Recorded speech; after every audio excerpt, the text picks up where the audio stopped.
తెలుగు రాష్ట్రాల్లో పెద్ద పండుగ సంక్రాంతి. భోగి, మకర సంక్రాంతి, కనుమ ఇలా 3 రోజుల పాటు ఈ పండుగ నిర్వహించుకుంటారు. పండుగ 3 రోజులు ఎంతో సంతోషంగా గడుపుతారు. సంక్రాంతికి స్కూళ్ళు, కాలేజీలకు భారీగానే సెలవులు ఇస్తారు. ఏపీ, తెలంగాణ ప్రభుత్వాలు ఇప్పటికే సంక్రాంతి సెలవులపై క్లారిటీ ఇచ్చాయి. ఏపీలో సంక్రాంతి సెలవులపై విద్యాశాఖ క్లారిటీ ఇచ్చింది. జనవరి 10 నుంచి 19వ తేదీ వరకు సంక్రాంతి పండుగ సెలవులు ఇస్తున్నట్లు ప్రకటించింది. 2024 నుంచి 25 అకాడమిక్ క్యాలెండర్ ప్రకారమే సెలవులు ఇచ్చారు. ఇటీవలి వర్షాల కారణంగా స్కూళ్లకు సెలవులు ఇచ్చారు.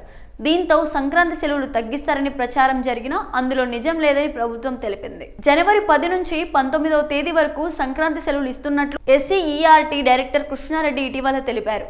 అంటే 10 రోజుల పాటు స్కూళ్లకు సంక్రాంతి సెలవులు.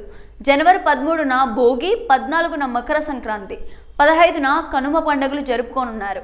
ఇక తెలంగాణ ప్రభుత్వం కూడా సంక్రాంతి సెలవులపై క్లారిటీ ఇచ్చింది. జనవరి 11 నుంచి 17 వరకు సంక్రాంతి సెలవులుగా ప్రకటించింది. అకాడమిక్ క్యాలెండర్లో జనవరి 13న భోగి, 14న సంక్రాంతి పబ్లిక్ హాలిడేస్ ఇచ్చింది. జనవరి 15న కనుమ రోజున ఆప్షన్ హాలిడేగా పేర్కొంది.